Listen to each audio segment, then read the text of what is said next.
How many of you were here when we did the Rebbe's letters on reincarnation? Fewer than half. Okay, so for a little bit of background, when we first started off, I don't have Rabbi took the sheet that tells us when our schedule is, but I think it was my first day here. I think it was the first day of the Archei Kala. We did on our Rebbe's perspective class, just the Rebbe's perspective on reincarnation. And I kept telling you at the time that we're going to talk about what the Rebbe wants us to do with reincarnation, how seriously we take the idea of reincarnation. We're going to do that in the Rebbe class because we want to know the Rebbe's shita, but everything about what it is, how it works, what reincarnation you're up to, all the fun details, we're going to have to wait until this class. This is the promised class. I should define terms first. There is inevitably at least someone in the room who doesn't know what the word reincarnation means and is too embarrassed to ask. Wouldn't be ashamed to go through an entire class about something that you don't know what it means. So reincarnation is first of all Gilgul, also known as Gilgulim. Reincarnation means that I was here, I lived, I died, my soul went up, God took that soul and sent it back down, packaged it in a new body and gave me another go. That is what reincarnation means. We believe in it. We believe in reincarnation. We established this using the Rebbe's letters. I'm going to show you in a moment. We can establish it in primary sources. The Jewish people believe in reincarnation. And I'm going to show you how it works. I'm going to show you where our sources are for it. We're going to learn some actual Kabbalah together today. Who here is a Kabbalist? Who here is going to be a Kabbalist by the end of the class? There we go. Right. We're becoming Kabbalists today. We're going to study Kabbalah. I'm going to tell you things that are directly from primary Kabbalistic texts, which should be exciting. And hopefully we'll get a full understanding of what reincarnation is, where it fits into Judaism, and much more importantly for us, of course, Ma'aseh hu ha'ikar. The most important thing is the task, what it has to do with my life and how I can become a better Jew and a more self-actualized Jew because of it. That's what we're doing. And in order to, I have a couple hooks that are possible. I could tell you reincarnation stories, I suppose, all those stories of people who their lives just didn't make sense until a tzaddik revealed that indeed they were the reincarnation of somebody whose only job missing was that thing they fixed. There are many such stories. I'm a text-based fellow by nature. I'm going to show you some primary texts. There is a book called the Shara Gilgulim. I'm going to tell you more about it in a moment. But suffice to say, it's by the Arizal, the final arbiter and greatest authority on Kabbalah. The Arizal, in his Shara Gilgulim, goes through famous Gilgulim. I'd like to introduce you to some famous Gilgulim that you might not have known about. You remember Cain and Abel, also known as Cain and Hevel? Remember them? Very dysfunctional family. Very dysfunctional family. Adam and Chava had a relationship that I do not envy. Did they get along as a spouse most of the time? I don't know. I only know the stories they tell about them. The whole fruit thing. It sounds like that marriage could use some work. They have babies. Their babies really don't like each other. One murders the other. Now, however messed up your family is, I don't know if you and your husband or wife committed original sin, got kicked out of the garden, destroyed the world, and brought death into the world, and had two children who murdered each other. If it's not there yet, your marriage is better than this, right? If it's not, this is worst case scenario, I think. They have a kid, Cain and Hevel. Cain kills Hevel. I hope I didn't just spoil the Torah for you. If you hadn't read it yet, I apologize. Cain kills Hevel. Spoiler alert. You do that before you spoil it, right? People are like, oh, now I'm not going to read the Torah now that I know the ending. So Cain kills Hevel. They each have to come back. Each soul has to come back. Cain has to come back because he did a terrible sin. If somebody does a terrible sin, their soul comes back again and again until they right that wrong. A soul comes back again and again until it does every mitzvah in the Torah and fixes all of the sins that it did. So we can all agree Cain's got to come back again. First murder, pretty big deal. Hevel's got to come back again because he didn't live long enough to complete his task. So Hevel comes back to complete his job, that's Abel, and Cain comes back again to complete the damage that he caused, which was hurting Hevel. And the way that these two souls finally complete their task on this earth is if Cain does a favor for Hevel. If Cain does right by Hevel, both souls become self-actualized and fixed, and they can move on to the next great thing. That's their mission, says the Arizal. So Hevel comes back as Shais. Who remembers Shais? That's Seth. Remember Shais? That's right. There aren't a lot of Shaises in the world besides the very famous Shais Taub. It's kind of like Yechiel, not a terribly common name. But Shais is Adam and Chava's third kid. They have two kids who kill each other, kind of, and then they go, well, now that I'm down a kid, I need to replace him with a new one, and they make Shais. And Shais is named, thank God I got a new one that replaces my old one. That's what his name means. His name means, this is my replacement child. And in Kabbalah, we understand this to mean it was a literal replacement child. Hevel's neshama comes back for a second time in their second child, Shais, almost immediately after the demise of Hevel. Cain takes a while to come back. Cain comes back next time as Esav, as Esau. Good guy or bad guy? Bad guy. The second incarnation does not do him any favors. Cain only killed some people. Esav kills like a lot of people. He's literally known as the murderer. He is the murderer in Jewish history. He's known as being red because he is such a murderous person. Ishmael is known for thievery and known for giving into his evil inclination and known for messing around with a lot of different people, women for example. But he's not known as a murderer. Esav's the murderer. So this murder neshama comes back and does murder neshama stuff again. We still have not fixed Cain, and God gives him another shot. Let me return to him in a moment. Shais is born, Shais dies. But nobody in the Cain line ever does a favor for Shais. So Shais comes back again to continue to give Cain an opportunity to fix him. Shais lives and dies, and the next time comes back as Noach. He's getting better and better, right? Hevel didn't really do anything wrong. Hevel was kind of a show-off. But besides that, Hevel didn't do anything wrong. Shais, as far as we know, did nothing wrong. Noach, as far as we know, is the only person ever to live in his generation who didn't do anything wrong. This soul's getting better and better, but still, that brother soul is not able to fix it. It's not helping. So Noach comes back. He's a big tzaddik, and he dies, and he comes back again as Shem, who's alive at the same time as Noach, and I will explain that to you in a future slide. Just note that for now, for later reference. And that neshama ultimately comes back as Moshe Rabbeinu, as Moses. So Moshe has the neshama of Hevel, Shais, Noach, Shem, and Moshe. Now, that's that line. Let's track the line of his evil brother. Evil twin, Cain. So we have Cain, Esav, wait, Yisro. Okay. Now we finally have two souls that are going to meet again. You remember Yisro? Yisro is Moshe's father-in-law. Okay. After that, he comes back as Korach, who causes trouble for Moshe.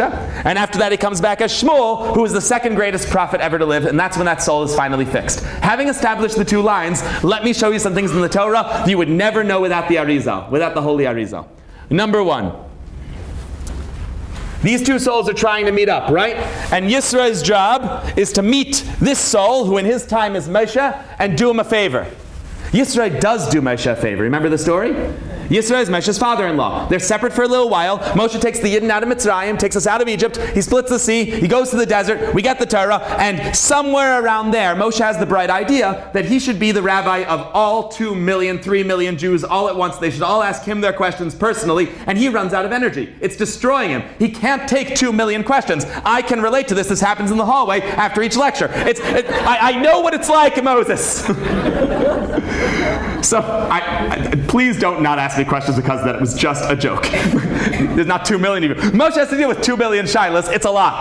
Yisro shows up and he tells Moshe, I have some advice for you. Let's make a court system. You'll be the head of the court system, but people below you will answer questions, and if it gets really complicated, it will come to you. And Yisro basically saves Moshe's life and certainly his mental health and his sanity, adds a whole parsha to the Torah. Yisro does a favor for Moshe. When he does this, as he approaches in Parshas Yisro, he shows up. A message comes from somewhere. A messenger comes and tells Moshe, your father-in-law is coming. So Moshe goes out to greet him, and Yisro shows up. And Yisro says, Ani chaisencha Yisro, which means, hi, it's me, your father-in-law, Jethro.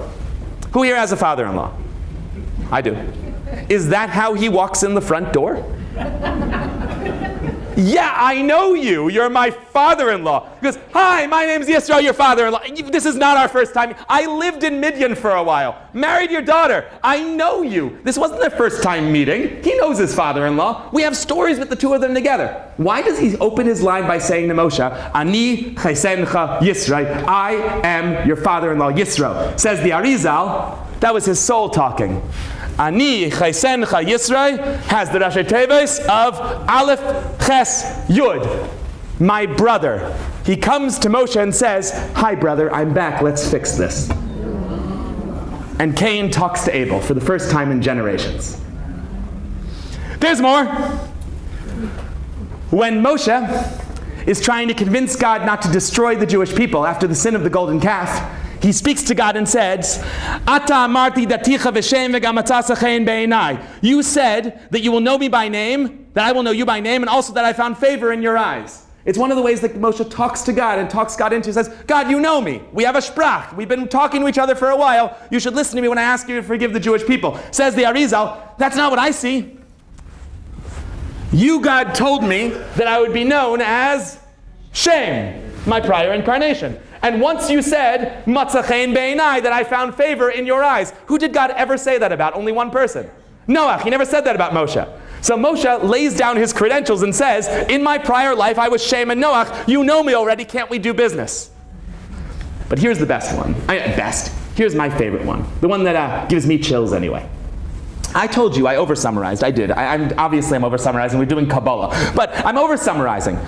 Hevel's soul has to come back to give Cain's soul the opportunity to help. But at the same time, if this soul line is perfectly righteous, it's not going to have to keep coming back again and again. There are problems up there.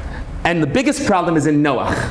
Noach shows up in the world perfectly righteous. He was a big tzaddik. The Torah testifies that he's a big tzaddik, as I've told you before, from his Kabbalah to his Fisalach. So goes the song. He has one fatal flaw. I want to tell you the story of his fatal flaw. God comes to Noach and says, Noach, I have a plan. All right, tell me your plan. I'm going to have a flood. Okay, flood. I'm going to wipe out everyone. The mommies and the tatis and the babies, the kitties and the puppies. Everything on the planet is going to be drowned in a terrible maelstrom. And Noach says back, okay. And God goes, okay? And he goes, okay, yeah, you're God. You run the world. What would you like me to do? Should I drown with them or should I, God goes, no. You're going to build a boat. And you're going to be fine, and your family will be fine, but allow me to repeat myself. I will be drowning all the kitties, the puppies, and the babies. And Noach goes, your business, man, your world, your flood. I'll be building a boat. You have no comment? No comment. God runs the world. And he builds a boat. And the whole time he's building a boat, God is hoping he will at some point challenge him or ask, maybe don't kill everybody. And Noach never does this. Noach is perfectly righteous and saves only himself. And although that can't really be counted against him because he's not commanded to intervene, he's not commanded to challenge God, he didn't do a sin by not doing this, there's something wrong with that neshama. It's not done cooking yet. There's something missing there in a soul that can be perfectly righteous while the world burns. There's something missing in a person who can be self-actualized in their own prayer and Torah learning and mitzvahs and not worry about another Jew in Melbourne who's not there yet. There's something missing there. I can't call it a sin, but I can call it broken. And because it's broken, it's not done cooking, it has to come back. And it comes back as Moshe Rabbeinu.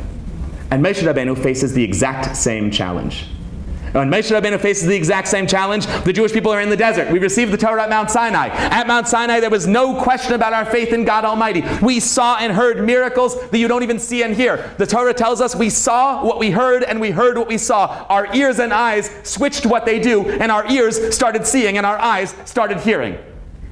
There was no doubt about the truth of God Almighty. Moshe says, now that we're all sure we believe in God and Torah, I'm going to a little business trip up the mountain. I'll be back like in just a few minutes. Don't do anything that I wouldn't do. No house parties while I'm gone. And he's up on the mountain, and up there he doesn't eat, he doesn't drink, he doesn't sleep. He is transcend the physical mortal coil. And as he's up there in the heavens, talking to God, experiencing the truth of Torah and the truth of Yiddishkeit, suddenly an announcement comes, Lech red ki sheches amcha. Get off the mountain, Moshe Rabbeinu, your people are rotten. And by the way, this is a very important lesson for anybody who associates themselves with the Moshe Rabbeinu of the generation. The Moshe Rabbeinu of the generation is only as powerful as his feet. And if the Hasidim and the people who associate with our Rebbe are not acting appropriately, God kicks them right off the mountain. Moshe Rabbeinu's lofty ability is based on the hard work of the feet and the rest of the body. The whole Jewish people are in this together. When the feet aren't acting appropriately, the head can't do what it's supposed to do. Moshe's ability to have a prophetic experience hinges on the ability of his people to keep Torah and mitzvahs. So God says to Moshe, you don't deserve to be up here. Your feet are acting out. So Moshe comes down the mountain and goes, what in the world did they do? He gets to the mountain edge and he sees, of all things to do, they're literally worshiping an idol. They have a golden cow. And if you've ever wondered how somebody only 40 days after being sure about God can worship a golden calf, I think you probably haven't looked in the mirror. Just to be honest with you. I'm just being honest with you. Because I know that I've felt that way before. For example, how many people feel by Ne'ilah on Yom Kippur, the very last service on Yom Kippur, when the hunger goes away, right? The hunger goes away by Ne'ilah, it really does. You're hungry by Mincha. Mincha is so hungry. And at some point, maybe not even at the beginning of Ne'ilah, when we all scream out, Hashem hu ha'elakim, and Shema Yisrael, Hashem Elokeinu, Hashem Echad, in those moments, I don't believe that there is a Jew anywhere in a shul, anywhere crying out those words, who would ever do a sin again. Really, in that moment, you could give any Jew any temptation in the world, and they are immune to it for that moment. What do you like the next day? So you can relate to the people by the mountain, right? It turns out that inspiration is fantastic, but if inspiration comes from on high and I have not packaged it in my own daily life, it comes and goes just as quickly. Inspiration is fickle like that. They were inspired, but they didn't have kalim to hold it in, and therefore, as soon as the inspiration went away and Moshe wasn't staring at them and there wasn't a voice on the mountain, they went back to idolatry. That's what happens when you get inspired and don't make it your own. Anyway, Moshe comes down, goes, well, this is bad, breaks the tablets, makes them eat the tablets, kills a bunch of people, and goes back up the mountain. To over-summarize the story. He goes back up the mountain. He says to God, God, I get that wasn't the idea of the first, couple commandments. But you know them. We're good, right? I'm Shem and I'm Noach. Like, we know each other, you know these people. We're good, right? And God goes, oh, we are not good. I have a plan, Moshe. I am going to destroy all of them. The men, the women, and the children. The babies, the puppies, the kitties. I'm going to wipe them all out. And I'm going to restart from you. You'll be fine. And the soul is given the same challenge again. And this time, Moshe says, Mechenina misifrecha shekasavta. That's the way you feel. Erase me from your book. I want nothing to do with the Judaism that doesn't include my people. I'm going down with them. If you can handle their sin, fantastic. If not, if you can't handle this, if you can't see your way past it, then I'm going down with them. You don't get to remake a world from me. I'm with my Jews. And in that moment, the soul was actualized, and he fixed what was wrong. But you know what else happened? Don't forget your Arizal. If the soul is speaking, it's in the text. Mechenina spelled backwards is Ani Noach. Wow. And that's when Noach's soul got fixed. So the big secret of Gilgulim, before we get into it in our own lives and how exactly it works, is that God runs the world. God gives everybody an opportunity to fix their problems. God is demanding about it and will bring someone back again and again and again until they get it right. Nobody is ever completely lost. Nobody's not under God's hashgacha in this life or in the next life. And even our great leaders cycled through a few times until they nailed their purpose. Now let's look at how exactly it works. Huh? I will. It's like 5 slides from now I'm going to explain shame. I'm going to get back to him. Do you mind? It's a little disorganized. Whoever made these slides was not considerate of the audience. I probably should, to vastly over-summarize what I'm about to tell you, and another over-summarization in that slide is that Gilgulim has a function called Ibor, which means that sometimes 2 souls can exist in the same body at the same time temporarily. I'll show you later. Okay. First, a little bit of background. Kabbalah is really old. We have a Kabbalah Sefer I told you about yesterday that's attributed either to Adam or to Abraham. So it goes back real far. Kabbalah is not a new invention. There are a lot of heretics, and they are heretics, who would like to try to convince the Jewish people that Kabbalah is something that we got from the nations of the world, or that was snuck into our tradition in the Middle Ages. This is bonkers. We have a record of Kabbalah going all the way back to the very, very beginning of Yiddishkeit. There have always been 4 levels of study of the Torah: the Pshat at the most basic, the Remez one above, the Drush one above, and the Side above that, which is the great secret of the Torah, the great secrets of the universe. We have always had Kabbalah, but for most of Jewish history, we were not allowed to teach it to any but 1 or 2 leaders in every generation, and therefore it was not widely published and not widely publicized. The Talmud tells us in Tractate Chagiga that it is forbidden to teach the deepest secrets of the Torah, known as Maseh Merkava, the deep secrets of the chariot of God, except one-on-one and to your finest students, which means most people lived and died without ever having access to any of the Kabbalah of the Torah, but it's always been there. It just wasn't time yet to release it to the world at large. I one time, irrelevant to our discussion, but I can't resist farbringing with you. I one time was at a C-teen Shabbaton. This is for the Chabad teens. It was one of the earlier ones when they were just starting to do their real big programs.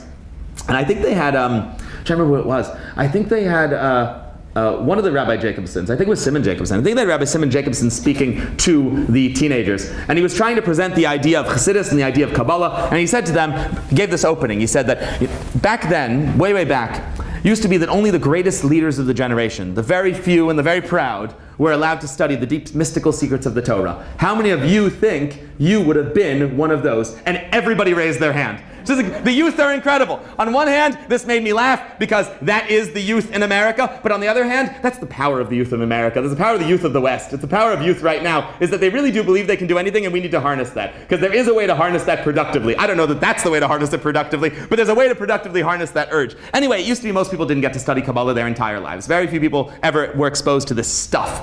Around the time about 2,000 years ago of Rabbi Shimon Bar Yochai that started weakening a little bit, that very serious barrier, and the Zohar was published, although it was not widely circulated, and Kabbalah started making it a little more into the mainstream in that people were publishing Kabbalah Sfarim and then limiting who could read them. Nechuni ben Akana wrote the Sefer Abba here. He was from the time of the Mishnayos. So you get indications that the restriction on spreading Kabbalah is loosening a little, but still very much for the elite and very much for the ones we trust with the greatest secrets. Around the time of the Arizal, this essentially gets completely blown up. Completely blown open.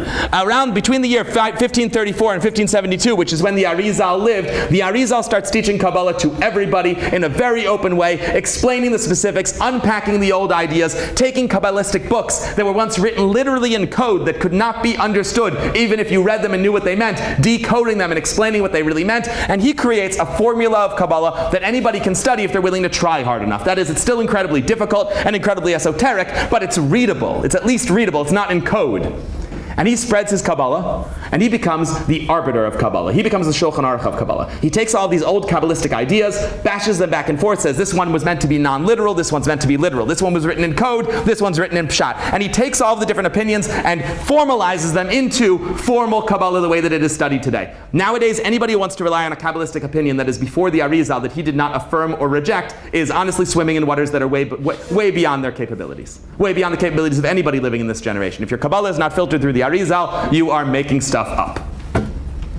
From the Arizal onward, Lurianic Kabbalah, as it's known, begins to develop. His student Rav Chaim Vital wrote down most of his work, and a good deal of his work is contained in the Eitz Chaim.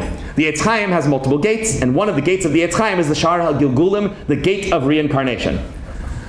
I was asked 3 years ago or so to prepare a class on reincarnations, and so what I did was what a Jew should do. I opened the gate of reincarnations, the only authoritative source on Gilgulim, read it, took notes, turned them into slides, and that is what I'm going to present to you today. An abridged version of the Shar HaGilgulim. The following is how the Arizal himself, the final arbiter of Kabbalah, describes Gilgulim. That's what we're going to show you. So we're going to learn the Shar HaGilgulim together. That's what this class is. I don't know if the rabbi knows that's what we signed up for. We're going to just learn the Shar HaGilgulim. That's what we're going to do.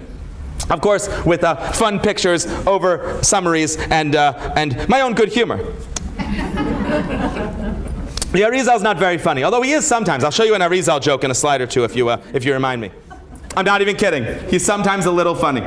All right. In the Torah itself, as I told you, Gilgulim is a hidden concept, but so is most of Kabbalah. What I should have mentioned earlier, I think most of the people in this room, I can tell, are either Chabad or strongly exposed. so exposed as to be perhaps contagious at this point. But you've either been exposed or you're in Chabad, so you probably know this. But just in case you don't, I will reiterate very quickly which is a much longer story and discussion, that taking the Lurianic Kabbalah and making it even more accessible was the main job of the Baal Shem Tov and the main job of the Alter Rebbe and the main job of the Rebbeim of Chabad. And that our knowledge, what our Rebbeim have told us is that every generation we get closer to Mashiach and the exile gets deeper, we need more revelation of the inner dimension of the Torah, first of all to keep us afloat, and second of all to prepare us for the coming of Mashiach, who will be teaching Torah at this level. And therefore, nowadays, the study of Chassidus Chabad is the best way to get through the darkness of Golus, because it reveals the nuclear power that is in the hidden dimension of the Torah in a way that anybody can understand it, and also prepares us for the Torah of Mashiach. When Mashiach comes, before the end of this lecture, and starts teaching Torah, he will be beginning at Sod. So people who have a background in Chassidus and in Kabbalah are going to be more used to the style of teaching that Mashiach will be introducing. Similar to the idea that I've mentioned this in several sichas, that on Erev Shabbos, who has this custom? Do you have this custom on Erev Shabbos that you taste all of the food? It's a real custom. It's not just your husband raiding the kitchen. I mean, it might be. Ask your husband. But there is an actual custom to go around and taste all of the food on Erev Shabbos to make sure it's cooked properly in honor of Shabbos. It's called Te'ima Shabbos Be'erev Shabbos. We do this in Chassidus. We are tasting the Torah of Mashiach before it is fully revealed with the coming of Mashiach. And Chassidus and Kabbalah is a little taste of the cholent that we will eventually be having when Mashiach comes. So there are many reasons why this has been more revealed nowadays, and why nowadays I can teach you what's in the Shar HaGilgulim, because we're on the brink and it's time to get some taste. So this is a taste of what Mashiach will be teaching us. That's what Kabbalah is, that's what Chassidus is. Okay, that said, we don't have anything in our primary sources. Tanakh, Mishnah, and Gemara do not at any point explicitly mention Gilgulim. When I said this earlier, somebody pointed out to me that there are certainly verses in Tanakh that can be read as Gilgulim, but the pshat is not that. So there's no pshat in Tanakh, Mishnah, or Gemara that gives you Gilgulim. However, there are Mishnah authors who wrote about Gilgulim. The Sefer Abba here, which was written by Nechuni ben Akana, certainly mentions Gilgulim. He has some mentions of it. In the Midrashim, many Midrashim are written by Tanaim who wrote Mishnah. For example, the Medrash Rabbah Rabbah is written by Rabbah. Medrash Tanchuma is written by Rabbi Tanchum. Did you know this? All Midrashim are just named after the guy who wrote them. That's why I should make a Medrash Yechiel. It'd be all the stuff mine be made up. Theirs are real. But I could make up stories. As a matter of fact, some people have told me I have already several times since I've come here. So they make midrashim. The midrashim are real, of course, and those midrashim, they're real stories. They are attributed, generally speaking, to Tanaim and Amoraim, and they certainly do mention the Mishnah authors and the Gemara authors, and they certainly do mention Gilgulim. So this generation talks about them, but it's not in the primary texts. Among the Rishonim, that's roughly people who lived from the year 900 until the year 1600. That's roughly the next stage of Jewish thought, if you cut out the Gaonim a little bit. And in the Rishonim, you have it tons. You have it in all of the Reshas, right? You have it in your Ramban, your Rakanti, you have it in the Arachaim, you have it in the Rebbeinu Bechaya. I only listed 4 who mention it at length. You have it in a lot of Rishonim. I do not believe Rambam ever mentions it. I think Rambam actually pushes against it a little bit. But in general, you have most of your Rishonim at some point, especially the Kabbalistically inclined ones from Italy and Spain. Fun fact about Kabbalah is that although a whole lot of the halacha of the Torah and a whole lot of the liturgy and a whole lot of the philosophy comes out of Spain, Kabbalah comes out of Barcelona and Italy. That particular part of Sfard seems to where all the Kabbalah was born. So the ones who were there tend to be more Kabbalistic. Among the later scholars after that, from the 1600s onward, from Arizal onward, revealing the Shara Gilgulim, it's like everybody. And when I say like everybody, I mean it doesn't matter what side of the major arguments you are on. You might know that the major argument that shook Ashkenaz until the greater threat of Haskalah and Reform took over was the argument between the Misnagdim and the Hasidim, 2 great schools of thought that both had incredible leaders on either end of it. The Vilna Gaon, this incredible genius and incredibly righteous person leading the camp of the opponents of Hasidus, and the Baal Shem Tov and his followers, to the Alter Rebbe really, if you're doing the timeline right, leading the other camp.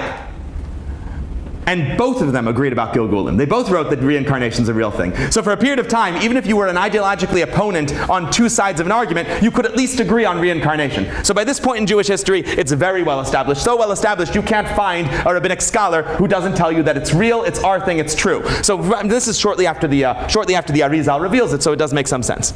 Practically speaking, we have Jewish laws that are derived from Gilgulim that we would not paskin the way we do in halakha, in daily action, if it wasn't for Gilgulim, if it wasn't for reincarnation. I have a couple on the screen, let me tell you them, they're a lot of fun.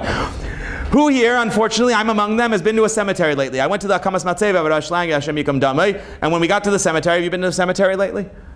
Yeah, for you this question is not going to be applicable, I'm afraid, but do hang on tight. For you who've been to a cemetery, when you go to a cemetery, what do you do with these guys? You tuck them in. Why do we tuck them in?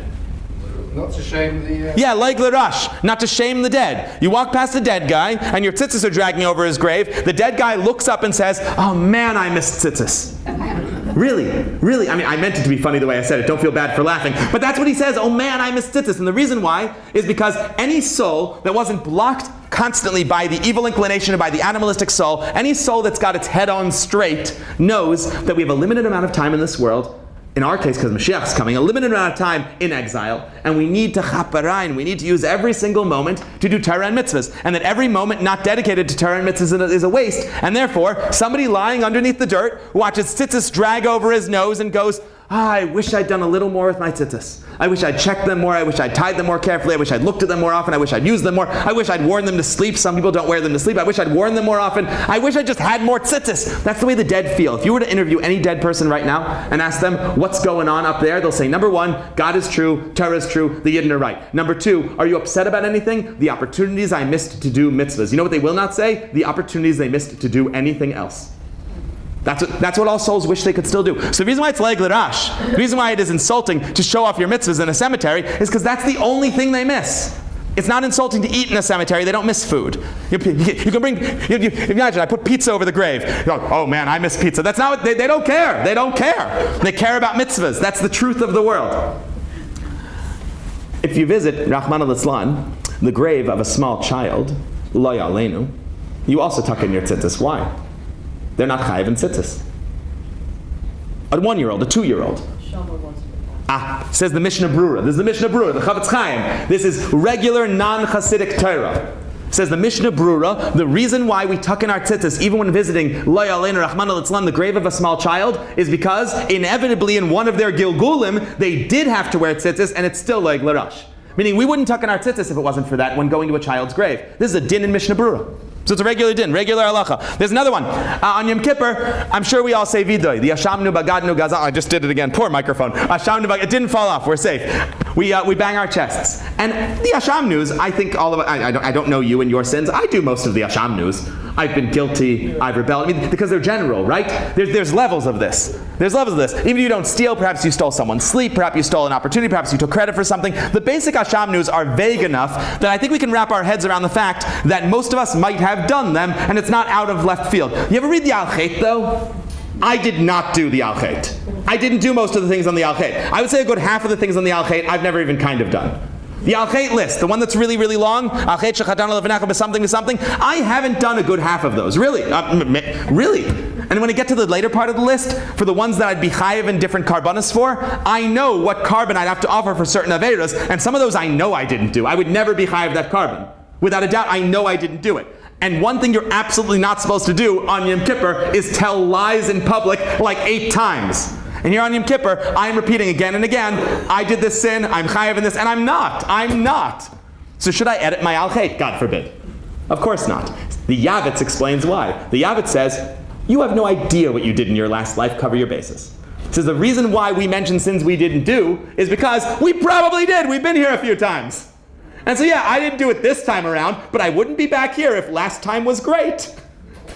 Odds are I probably did it last time. So he says do it for that reason. There's a bunch of these. I gave you 2 examples. I'm going to show you one later that's beautiful involving divorce, actually, of all things. But there's a couple places in regular Jewish law, not Chassidus, not Kabbalah, halacha, where these things come up. So Gilgulim is absolutely part of what we do. I want to I pulled out 5 of my favorite facts about Gilgulim. Obviously, the Shara Gilgulim is long and has many facts about Gilgulim, pages and pages. Here are my 5 favorite facts about Gilgulim. That, I think, is AI. I think I AI'd that one. I think I said AI, like, draw me reincarnation, and it gave me a man with a long stick walking through a whirlpool. So anyway, that's how AI imagines. That one, you asked me yesterday, was the baby. That was not, this one, I think, is AI. I think I made this one more recently. Rule number 1. There was originally just one soul, and it was Adam's soul. That soul was broken into 2 pieces, Adam and Eve's soul. After that, every single soul of every person who's ever lived, Jew and lahavdil non-Jew, has been derived from those core souls. They are sparks that broke off the original souls. A good deal of these original souls then create major categories of souls, 600,000 of them among those who leave Egypt, and since then, every Jew who's ever lived or died is a spark off of that original 600,000 people who left Egypt, which means that full souls don't really come back, sparks of souls come back.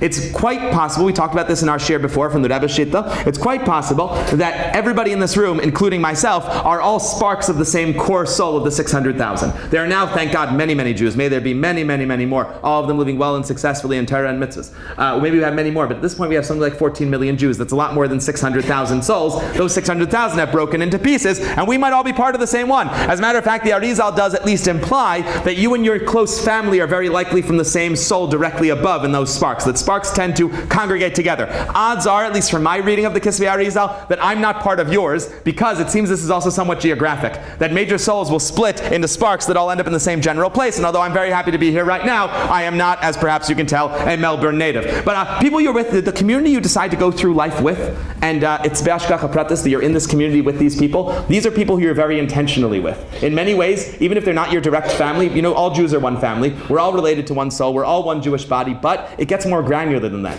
The Jewish community in Melbourne, as the Arizal would have it, is so deeply connected that you could suspect that you're all sparks of the same soul anyway, which is the way you should be treating your neighbors. I mean, one of the reasons why in Jewish law we value the needs of the people closest to us first is because of this. If your family needs help, you help them first. If your community needs help, you help them first. You help your own community before you help the land of Israel, before you help anywhere else as far as charity is concerned. Priorities in helping others begins with the fact that when I know if you're in a community, this community seems very friendly, you guys seem to get along, but I've lived in communities before, and let me tell you something, I know that some of you hate someone else. I know there's someone in this community that some of you can't stand. There's got to be, right? That's just the way communities work. Let me tell you something, you're probably looking in the mirror. That's probably you. That's the truth. The truth is, if you really can't stand someone, they're probably you. As a matter of fact, the Baal Shem Tov says it a little differently, but the same core idea. Says the Baal Shem Tov, you only notice negative qualities in other people that are your own negative qualities. A mensch is a spiegel. People tend to be mirrors. If you hate something about somebody, odds are people hate that about you too. You probably have it. People are very resistant to that idea. But I got to tell you, when the Torah tells us to love your neighbor as yourself, ve'ahavta l'reacha kamecha is the klal gadol b'Torah, the great principle of the Torah, it's not talking about the people you already like. It's not. God is not saying love the people you already like. He's saying, you know that one person you can't, that one. That's what the mitzvah is. That's why it's a klal gadol b'Torah. It's incredibly hard. I was hoping it was everybody except for that guy. That guy, that one. Yeah. So I don't mean to pontificate, maybe I do, but this is one of the great secrets of Gilgulim, is that we're all very much connected and the souls don't come back in full form, sparks come back.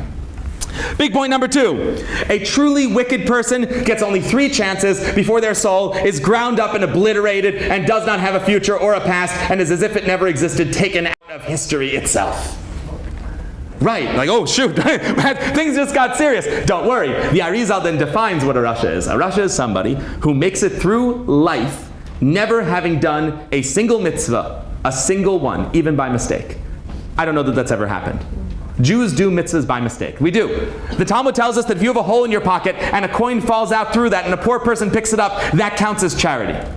If you've smiled at a person who is feeling down, you did a mitzvah. Maybe not the best you could be doing. You need to do a lot better. There's a code of Jewish law with a ton of mitzvahs you have to get to. But there is not a Jew, I think, who's ever lived, who's made it through this entire life at that level. If you manage to do it 3 times, though, you're done.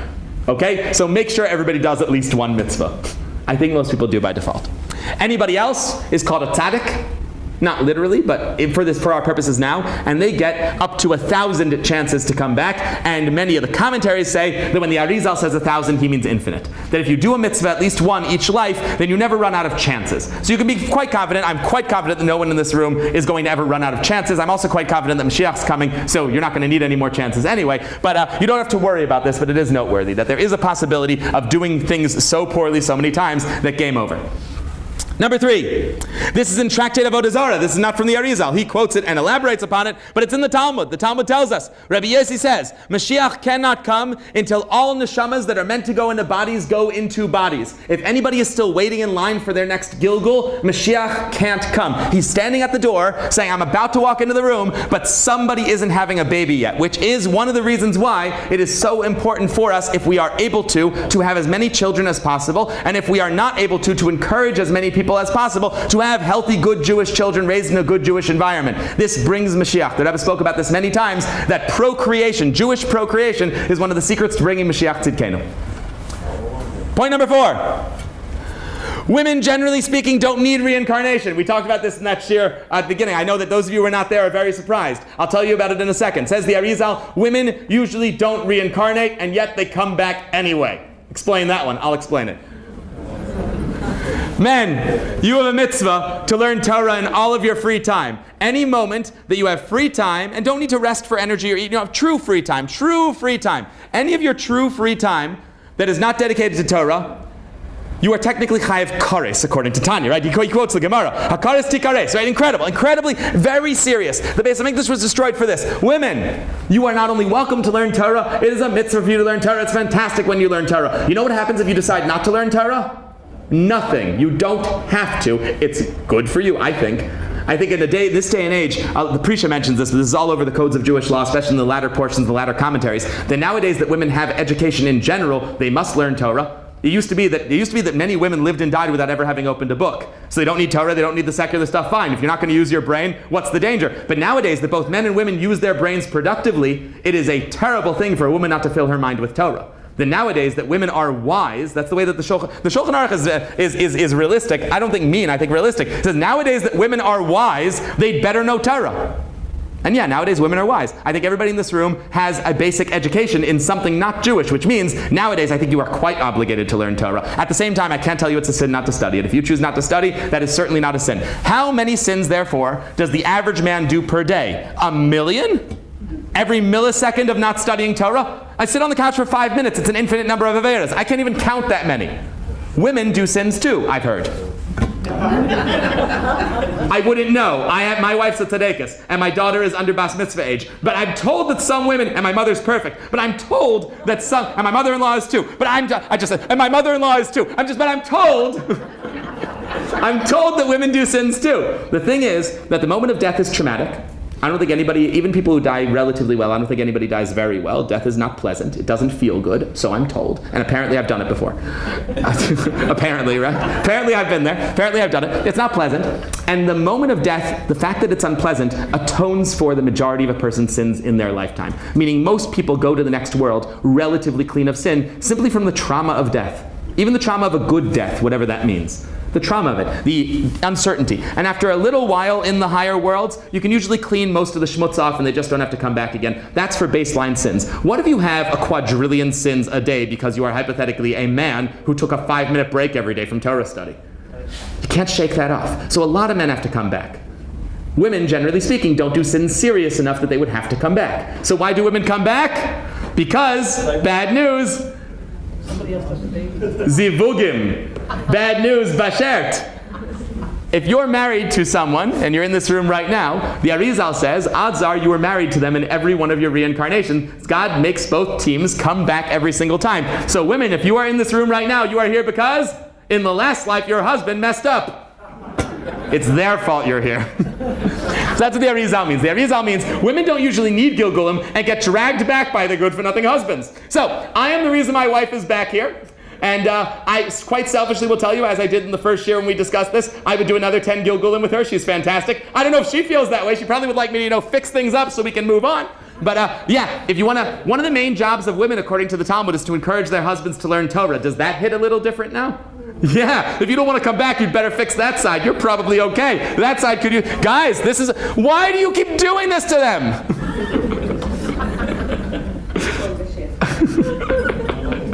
I just gave your wife so much ammunition. Like, you brought us back for a second Gilgul. You can't even put your dish in the sink. Like, after what you've done to us. There is 3 opinions in the Kabbalah as to whether Gentiles reincarnate. Ready for this? Opinion number 1, they do. Opinion number 2, they don't. Opinion number 3, sometimes. So what do I have to tell you? I have no idea. I have no idea. When there are 3 opinions and they're yes, no, and sometimes, I don't know. I don't know. Ask your local Orthodox goy whether they are coming back. I don't know.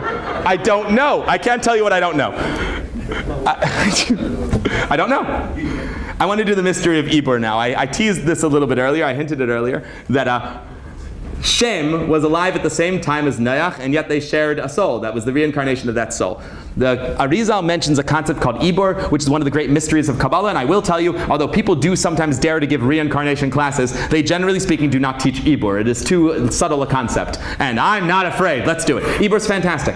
The idea of Ibor is that sometimes the soul of a righteous person who only needs to be in this world for a short period of time but not for a full lifetime will come into someone's body that currently has a soul and for a short period of time piggybacks and rides along. One of the examples of this that I can't prove but that I suspect is that this is what happens to Chabad Rebbeim. I suspect that this is how the Nasi works. I expect that this is how Moshe Rabbeinu's soul works. And the reason why I suspect it is because of things that our Rebbeim have said. For example, we say that every Rebbe has the soul of Moshe Rabbeinu. And also, most of our Rebbes lived at the same time biologically in this world as several other Rebbes. So how do you get the soul of Moses each time? It seems to me, on a cursory glance, based on some of what our Rebbeim have said, that everybody has each of these Rebbes have their own soul, and the soul of Moshe Rabbeinu pops in during their Nesias and then pops out for the next one. One of the reasons that I think this is because the Rebbe said something sort of like this in the year Tavshin Yud Aleph. I have the quote on the bottom of the screen. The Rebbe says, Eineni emen nishmasa Eden. I never say about the previous Rebbe that his soul is in the Garden of Eden, which is what you say about the righteous who are not alive anymore. You say nishmasa Eden. So the Rebbe says, I never say about my father-in-law, the Frierdiker Rebbe, the previous Rebbe, that his soul is in Eden, Ella nishmasa bi. I always say his soul's in me. Which might be a beautiful message about how those who we love are never truly away from us, and might be Ibor. There is definitely an implication in Tanya that the righteous, when they need a boost, somebody who's already righteous but needs to become extra righteous, will be given a soul of another righteous person for a ride along. That's definitely implied in places. So is it possible this is how Nasiim work? I don't know. It's also none of my business. As somebody who is not a Nasi of Chabad, I'm not sure it matters. Right? I'm not sure it matters how our tzaddikim work, but I have a suspicion. I'll tell you one that I'm sure about. Because that's a guess. And anything that's a guess, you should take exactly that seriously. That's not written anywhere, and therefore, take it as a thought. Here's something I'm sure about.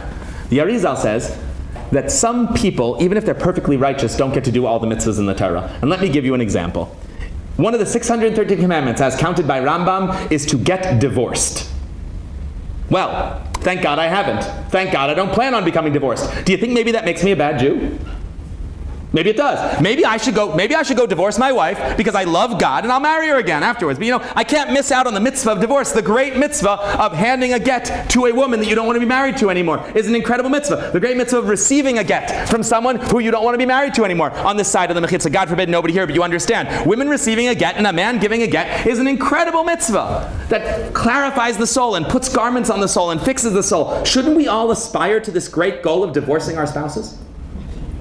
I see we don't see a lot of enthusiasm for this. Depends on your life. Right. I mean, I'm glad. Right. If you guys started applauding, I'd be like, Rabbi, you got to do some counseling in this community. I'm glad they weren't excited about that possibility. But really, I mean, I'm missing out on a mitzvah. It don't seem hardly fair. Now the answer is that this is a mitzvah that is not a mitzvah chiyuvis. This is not a mitzvah that a person must do. This is a mitzvah that if the occasion arises, you must do it. So there are occasions where a marriage cannot survive anymore. And if that occasion is met, it becomes a mitzvah to do a divorce. It's not a mitzvah for everybody to do a divorce. At the same time, Kabbalistically speaking, any soul that doesn't get to do a divorce, get the opportunity to do a divorce, will end up missing a piece of its garment in heaven and will not understand God with perfect clarity in the next world. It's missing something. So, says the Arizal, every time two people are about to get divorced, and this is obviously usually a very sad moment, a husband and wife meet to sunder their marriage, and the husband is about to hand a get to his wife, and they'll no longer be husband and wife. There's a line of souls in heaven who go, could we come down and ride along for that? And a number of very righteous male souls enter that man's body, and a number of very righteous female souls enter that woman's body, and they all do the divorce together. Which means in this moment of incredible tragedy for a couple is a moment of incredible celebration for thousands of souls who are waiting for the opportunity to join you in a mitzvah. Which I think changes divorce a little bit. It's still sad, but in our saddest moments, the rest of the Jewish people are with us, and in our worst moments, we are somehow, whether we know it or not, helping somebody else. That's Ibur as well, that sometimes souls come along for ride-alongs. It's not the only case. Anytime there's a rare mitzvah that most people don't get to do, you can assume you have passengers. I don't think a lot of people get to do Shluach HaKen. Not a lot of people get to shoo away the mother bird. It's a relatively rare mitzvah. If you've ever done that mitzvah, there's a good chance that you had passengers, that a couple other souls that were perfectly righteous but just never crossed by a mother bird under the right scenario said, hey, could I hop in for that one? And they sent him back down just for a moment to take a ride on you while you're doing a mitzvah, which means if you ever get the opportunity to do a rare mitzvah, you should assume you have passengers and act accordingly. That's Ibur. That's the secret of Ibur. So maybe it's something that Moshe Rabbeinu's soul does, I don't know, but I can tell you this, it's something we do. We do Ibur. Yes? You keep saying souls rising, but don't you mean sparks? Yes, I'm using the vernacular. I can't not talk about this. It's honestly not the most interesting part to me, but when we talk about Gilgulim and we talk about reincarnation, we've got to at least entertain the possibility that some of you in your last life were a rock. It's got to be possible. We got to talk about it. I will say that Rav Sadia Gaon and the Gaonim who had issue with reincarnation, their biggest issue with reincarnation was this, not the idea of reincarnation. They didn't push back real hard against the idea that souls come back in human bodies. They were very opposed to the idea that a soul can come back in an animal or a plant. However, the Arizal says it's true, and everybody else since him agrees it's true, and therefore it's true. The Shara Gilgulim mentions that people absolutely can end up in plants or animals. However, number one, it's not good. It's always a serious punishment for a serious crime. Normal sins that Jews do not reincarnate them into animals or plants. It's not a good thing. Number two, it's very different than other forms of reincarnation. Your current incarnation you're in right now, you have no way of remembering what you were last time. However, if somebody is reincarnated into a plant or an animal or a rock, they remember being a human and it causes them pain the whole time. And number three, I forget what number I was up to in my magical list. It's not for very long. You don't have people stuck in rocks for years and years. It's for like 3 to 4 months.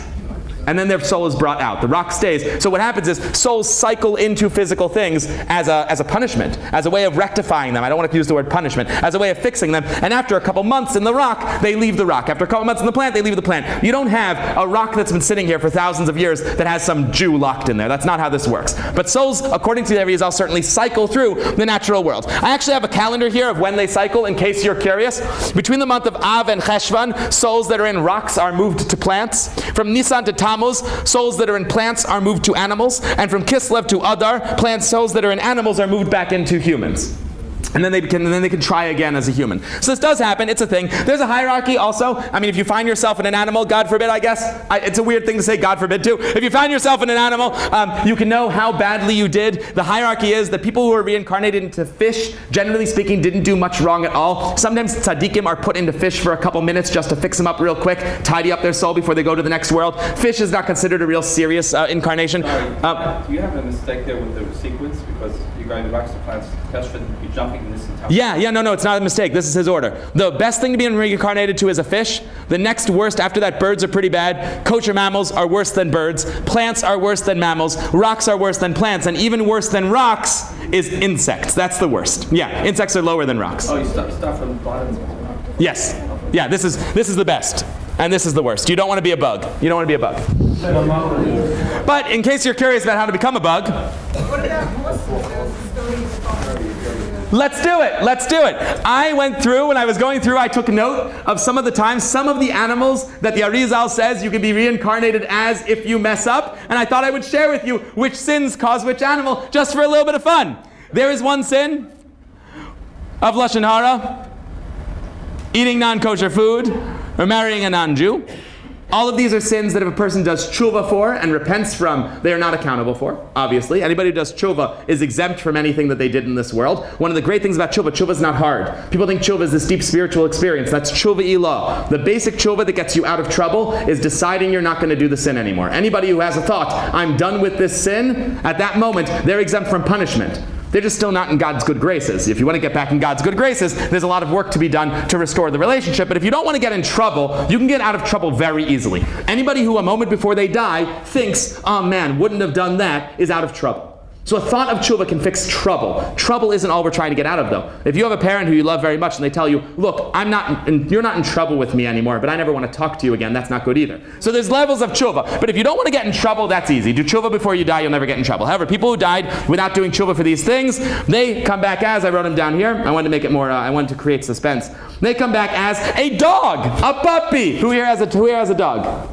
Guess what he did? I'm just... Your dog spoke Lashon Hara, ate treif, or was married to a non-Jew, and didn't do tshuva afterwards. Fido, bad boy. I don't know what... They come back as dogs. They come back as dogs. Okay.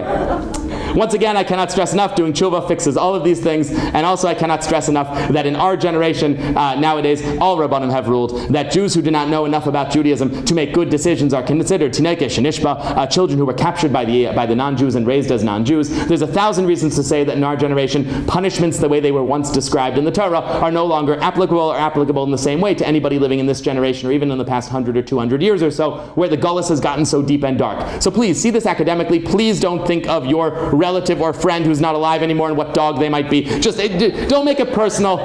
Don't make it personal. Okay, somebody who feeds treif to Jews on purpose. That is, that a Jew who keeps kosher comes to someone's house and says, I only eat kosher food. They say, this is premium kosher meat, and feed them treif. Unfortunately, we had this happen in Muncie a couple years back. You had it here too? Yeah?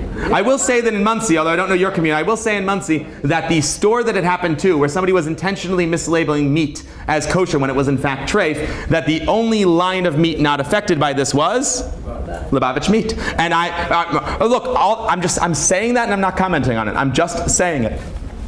Right? I'm just saying. Huh?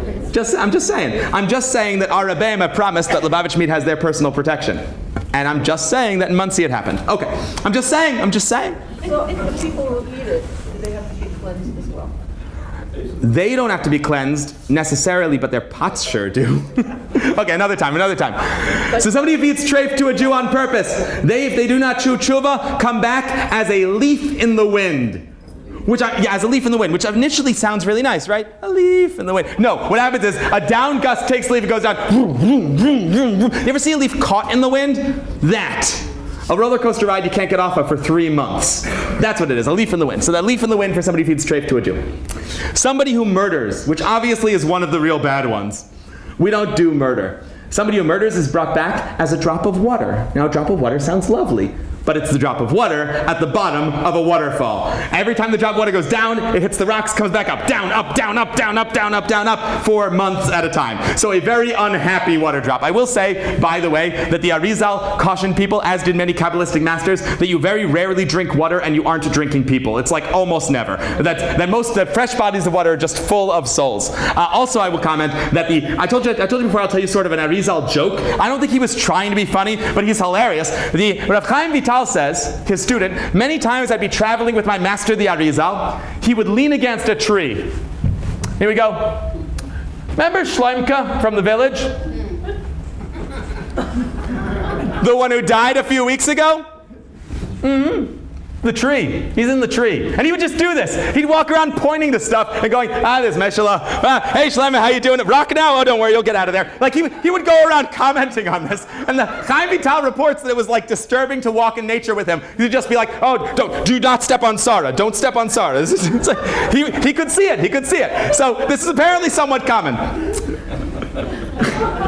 So yeah, I don't know. Was the Arizal funny? I don't think so. Let me say it differently. Did he have a sense of humor? I don't think so. Was he funny? Absolutely. Absolutely. You don't have to be funny to have a sense of humor, right? You don't have a sense of humor to be funny. All right. Haughty leaders. This is specifically people who lord their power over the congregation with an iron fist and use their position of power, their bully pulpit, to oppress the masses. Or people who are just real full of themselves and think that they're real good talkers. So I'm guessing I'm coming back as this one. I think this one's for me. The real egotistical teachers out there. This one's for us. Also foul language, which by the way I don't use, so I'm not coming back for that one. But ego, if any of them are on I think this one's mine. Ego in leadership comes back as a bumblebee. Which honestly doesn't sound that bad. You know, we have a shortage in America of honeybees. I'm hoping to help. That's why I do this. I do this in the hopes of helping the honeybee shortage. I'm here to help. I think we have a lot of bumblebees. Oh yeah, that's not honeybees? Okay. It just says bee, so it could be anyone. I think she didn't mean that. You mean we will very shortly have, oh wow. Don't worry, there's Tshuva. Tshuva fixes it all. Tshuva fixes it all. This one's fun. Men who ogle women and make them uncomfortable with the male gaze. Believe it or not, the Arizal mentions this specifically as one of the most serious sins a man can do. Stare at a woman in that way that makes her uncomfortable. They come back as white vultures. I will tell you, I don't know much about why the Arizal, why Hashem picks these animals, but I will tell you I know a little bit of biology.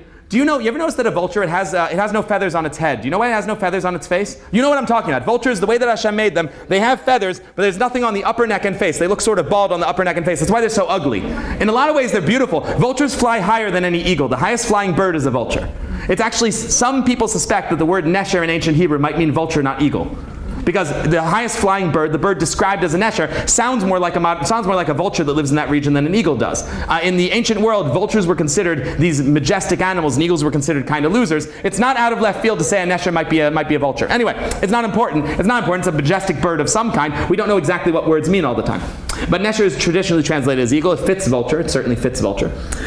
Vultures, however, have one ugly feature, and that is that they have no skin. They have no feathers on their face. You know why Hashem made them that way? Ask a biologist, they'll tell you Hashem made them that way because their form of eating is that they only eat rotting carcasses. And so they'll find a disgusting rotting carcass, they'll stick their whole head inside it, and if they have feathers, they're never getting that off. You can't clean carcass off a feather. So the reason why Hashem made their heads not have feathers is because they were designed to stick their head in disgusting places all the time. And maybe if your eyes aren't where they belong, that's where they deserve to go. Like that's my reading of the vulture. The vulture's job is to stick his face in gross places, so maybe keep your eyes to yourself. Okay. Finally, sinning just to anger God. This is not sinning because you're hurting inside. This is not sinning from trauma. This is not sinning from taiva, from temptation. This is, I'm mad at God, and so I'm going to knock something over. That's a cat. And if you know cats, you know cats. That's a cat. Walking by the shelf, knocking over things just because I feel like it. So those people come back as cats. It's so cat, right? Do we have any cat people here? That's a cat, right? Why did you do that? 'Cause, right? I didn't want to. I just, you looked at me wrong. Vase. That's cats. Okay. And that right there is a happy guy depicted with someone who spoke a lot of Lashon Hara. Okay. We're about done. We're over time and we're about done. Let me see how many slides I have left. I don't remember. Oh, well, 3. Okay, whatever. We're about done. Can I remember my past life? I think we'd all like to, right? I think most people would like to know what they were in their past life. Number one, no. Number one, no. There's no conscious ability to recollect your past life on your own. Now, tzaddikim, no. I'm not one, but there might be one in the community. Rabbi Groner, you up for it? I don't know. Ask Rabbi Groner. Maybe he'll tell you what your soul was. You have to find a tzaddik. You have to find a tzaddik. A tzaddik can tell. Anybody else cannot. You, unless you're a tzaddik, would have no way of knowing. Your dreams will not tell you. Your visions will not tell you. The things you think you've seen where you have deja vu does not tell you. You do not know your past life unless a tzaddik tells you. That is the only way to find out. Or unless you're a tzaddik. If you're a tzaddik, follow your dreams. But you would have to be perfectly righteous to be able to tell. It's a special thing just for the righteous. So no, you can't tell. There are many sources that show that you can't tell. I think I showed some of them in the first class. The Rebbe has this in a couple letters. It's not just the Rebbe. I think I have a couple other sources that'll show you specifically. The Pele Yoetz specifically says you could never tell. There's many leaders in the Kabbalistic thought say that anybody but a tzaddik would have no ability to know their past life. However, you can figure it out because there are a lot of hints that God left for you. You can use hints. Hint number one, mentioned in the Rebbe's letters that we learned together on our first session of the Archei Kala, is that if you have a very strong temptation to do a sin, that is your evil inclination trying to make you mess up what you messed up last time. Which means your greatest challenge is 100% a signpost saying, this is what you messed up last time. Which is not what anybody wants to hear, right? Nobody wants to hear that. Nobody wants to hear the thing I struggle with the most is why I was created, but that's the fact. The fact is everybody has a different Yetzer Hara. Everybody has a different greatest struggle because everybody had a different life last time, and last life, the thing you messed up is the thing you're struggling with this time. And if you beat it, you'll fulfill your purpose of existence. And saying I can fulfill my purpose of existence by doing what's easy for me and not conquering the real issue in my life is the opposite of why you're here, because those things you didn't mess up last time. You're here to fix the stuff that challenges you the most. That's in a lot of the Rebbe's letters. I think you'll find in a lot of the other Rebbe's letters about this is that talent is a hint. If you find you have a natural ability for any field or any discipline, God wants you to fulfill your purpose through that talent, obviously within the way of Torah and mitzvahs, obviously according to the code of Jewish law. But if you find you have a talent for something, that is the area in which you did not do your Judaism properly last time. And if you maximize your talent and do Judaism through your talent, you'll fulfill your purpose this time around. The Arizal and others say that the desire to learn a certain part of Torah, being drawn to a certain aspect of Torah, means you didn't study that piece of the Torah last time. And I believe it is the Vilna Gaon, and I think it's his commentary on Mishlei, but I have it in my notes somewhere, but I don't want to scroll right now. He says that if you have a very strong urge to do a mitzvah that you really, really love, that is your godly soul saying, let's do this, we didn't do this last time. You know, that sounds very esoteric what I just told you, all these little hints. You know what I also just said? I want to show you this because I want you to understand how Kabbalah works. We just did something very esoteric. We traveled through souls, we did sparks. I told you that you can kind of figure out, what you were in your last life in these hint sort of ways. You know what I also just said if you were listening carefully? I just said, don't do what your Yetzer Hara says. Do what your Yetzer Tov says. Study Torah in areas that you enjoy and follow your talents. That's not Kabbalistic at all. That's just Torah. You see? This is what Kabbalah is. Kabbalah is a deep, esoteric exploration, and the only way you can be sure you did it right is if you arrive back in a place that the Nigla de Torah would agree with. We've said the most basic principles of Torah and derived them from the esoteric. That's Kabbalah done right. If the esoteric secrets of the Torah take you down a road that you cannot then reaffirm using the basic laws of Shulchan Aruch and the basic logic of a good person, you turned wrong somewhere. All this journey has led us to is don't listen to your Yetzer Hara, do listen to your Yetzer Tov, learn a lot of Torah and lean into your talents. That shows you went the right way. You went the right way if you arrive in the right place. This is where we belong, obviously, so it makes sense. It makes sense. Which brings me to what I'm going to make, I believe, the final slide, because we talked about some of these other things previously. There's a right and wrong way to study these topics. If somebody studies these topics hoping to, I don't know, become a wizard or something, or a witch, I guess that's obviously wrong. Studying Kabbalah so you can have magic powers and influence the world, it's a real bad reason to study Kabbalah, and God will lock the doors of wisdom from you without a doubt. God is very protective over this secret wisdom, and I guarantee if you're doing it for the wrong reason, you'll never understand it. So you can try, you won't get anywhere. That's obviously off the table. But you know what else? Some people study the gates of reincarnations because they're hoping to figure out what they did last time.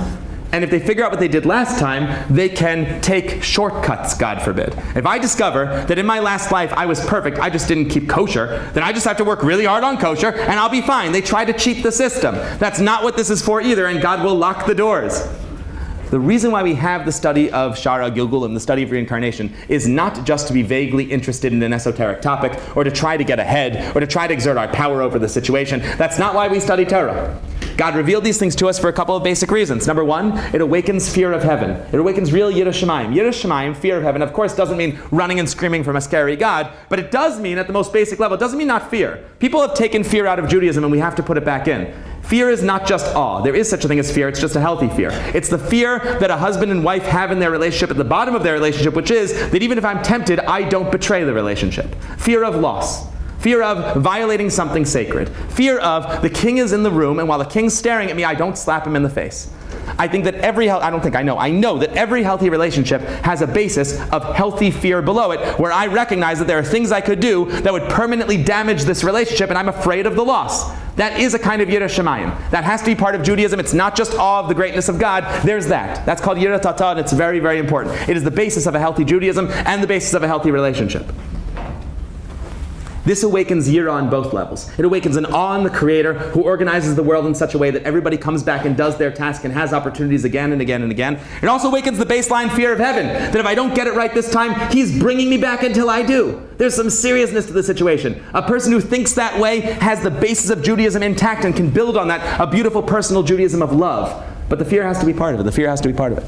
Reishis Chochmah says that this reminds us of the stakes. If I think that the next few minutes of my life are just, whatever, I'll get around to mitzvahs eventually, I'll learn Torah eventually, the stakes are not as high as some people say, relax, take your time.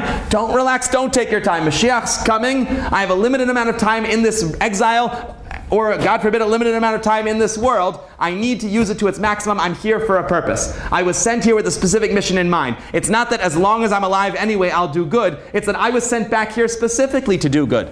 It reminds us of the stakes of the game that we're playing. Judaism is something that we do during life. Judaism is our lives. It's the whole reason we're here in the first place. We were brought back for this, not for the other stuff. The other stuff is a side thing, an unimportant thing. It's only important if we imbue it with Judaism, of course. Then it becomes very important. The Chidush Arim is the first Rebbe of Ger. You don't say, I think I have some cool sources up here. He says that this emphasizes that God's will is always carried out. It's not the will of God that I do a sin, so how can I do something against the will of God? I can. I'm not going to. I'm not going to do one right now. But if I did a sin right now, God forbid, I would violate the will of God. How is that even possible? I thought God's everywhere and everything and in charge. And the answer is, He is. And He'll bring me back again and again until I fix it. That's what it means that the will of God is always met. And finally, the Rebbe says, it removes any suspicion that God is unjust. Anytime we see an injustice in the world, we can, although I don't suggest doing it in a time of pain, and I don't suggest doing it without help, and I don't suggest doing it without sitting down with seriousness, at the end of the day, when we see true injustice, sometimes that's a Gilgal at work. And so it also helps us deal with some of the apparent injustices in the world, or some of the apparent tragedies in the world, looking at them and going, this soul was here before and completed its task in a way that doesn't always seem obvious to me right now. Obviously that one is to be done with incredible sensitivity in specific situations and with guidance, but it's out there for us. I told you I wasn't going to do the last slide, but I feel like we should end on this. Let's end on the words of our Rebbe. Somebody wrote to our Rebbe. I showed you this in the first class. I'd like to repeat it again now. They wrote to the Rebbe. They asked the Rebbe, tell me what the root of my soul is on high. I want to know what I was doing here last time. I want to know what was wrong with my soul last time. I want to know how to fix it. Tell me my reincarnation. I want to know. And the Rebbe writes back. I want to read it to you literally. Behold, it is known that the teachings of our holy Torah, the teaching of our holy Torah, wow, that's bad. That's my attempt at literal translation. I'm reading sideways. It is known from a teaching of our holy Torah that God did not create even one thing in this world for no reason. That is, everything in this world God made is for a purpose. And this applies also to stuff that you may need to clarify in order to have that will be dependent upon your Torah and mitzvahs and the way you keep them. Let me speak outside a little bit. It says in this letter, everything God made was for a purpose. Number one. Number two, that applies also to stuff you might need to know in order to fulfill Torah and mitzvahs, meaning that everything you can figure out with your own mortal mind is something that could be used for Torah and mitzvahs. If you need a Rebbe's help to figure something out intellectually, you don't need it. The Rebbe continues. Regarding you, if I told you where your soul was from, what difference would that make in your life? The Rebbe is saying, I know, and I'm not going to tell you. I'm not going to tell you because you can't explain what you would do with it. How would you be a better Jew if you knew what you were in your past life? Maybe you'd be a worse Jew. As the Pele Yed says, maybe it would make you really sad to know you messed up last time. Maybe it would make you overconfident to know that you nailed it last time. Maybe it would make you focus on one mitzvah when in fact you should be focusing on all of them. I can't see any healthy use of your prior incarnation. It'll either make you sad, and you shouldn't be because this is a new life now. It'll make you happy and you have no reason to be because this is you this time making these decisions. What would you do with this information? You have a code of Jewish law in front of you. In the code of Jewish law is everything you have to do. Why are you wandering around in the Kabbalah? This doesn't mean don't study Kabbalah. This doesn't mean don't study Pnimis HaTorah. It means if you can't explain to me how learning Torah is going to make you a better Jew, it's not for you. Any information needs to better me. It needs to self-actualize. It needs to count as a mitzvah of Talmud Torah. Any great mystical secret that a Jew can't use, a Jew doesn't want. That's the Yetzer Hara that wants it. My Nefesh Elikis wants information it can use. And the truth is, knowing what I was in my past life is irrelevant to me. How do I know? Because I don't know it. God tells me everything I need in order to succeed. He didn't tell me this because I don't need it. So in answer to the question, tell me where my soul comes from, the Rebbe says back, why would I? You have everything you need in the code of Jewish law. If a Jew does what God says, keeps Jewish law, says no to the Yetzer Hara and yes to the Yetzer Tov, and leans into their talents, they will automatically end up fulfilling the purpose of being in this world. Ma lano esik b'nistaris. Don't wander around in this stuff too deeply. There's one more letter on the screen that isn't about reincarnation, but I think raises the point and sort of solidifies the point in the Rebbe's Shita. And I want to end with this, obviously, because I don't have any more slides and because we're way over time. But I want to end with this. Because it's the last thing, it's literally the last thing I have in front of me. Somebody wrote to the Rebbe one time and said that she's pretty sure her daughter, as I believe the letter was her daughter's gone off the derech, her daughter's not interested in Judaism anymore, and she believes it's because a witch cursed her. And so she writes to the Rebbe, you got anything for witches? Like, I know you have dollars for tzedakah, you have mezuzah stuff. You got anything for witch curses? I'm pretty sure this was a witch. And the Rebbe writes back, I don't want you to think about witchcraft at all. And then he says why. Look at why. Kizel machlish hishtadlus batzlasa. Because it makes you work less hard to help her. When a person uses mysticism, esotericism, magic to abdicate responsibility, it has no place in their life anymore until they're ready to take responsibility again. What a lot of people do is they use Kabbalah to hide. I can't be expected to do this because I'm traumatized from my past life. I can't be expected to do this because I know the root of my soul and my soul can't. I can't be expected to help this person because a witch cursed them. It couldn't possibly be that I could be treating my daughter better. It must be a witch. People use mysticism so often to abdicate personal responsibility, and the Rebbe has no patience for it. When he senses that, he says, stop playing magic with me. Stop falling on these Hasidic stories and look in the mirror and ask yourself, is there something I can do? So one of the reasons the Rebbe doesn't want us playing around in these things is because it involves abdicating personal responsibility. We are responsible for our lives in this world. We have a Nefesh Elikis and a Nefesh Bahamas. We have a Yetzer Tov and we have a Yetzer Hara. We have control over, assuming we are mentally and physically healthy, we have control over ourselves. And blaming it on mysticism is not only unfair, it's counterproductive. So there's a way to do this. There's a way to do this. There's a way to study Gilgulim in a healthy way. That's the healthy way to study Gilgulim. To look back at the Torah and see the verses that line up and show us that Moshe and Noah had to have been the same soul coming back again, and see the beauty of God's world. We don't use mysticism as a way out. We use mysticism as a way in. All right, thanks everybody. Sorry we went over.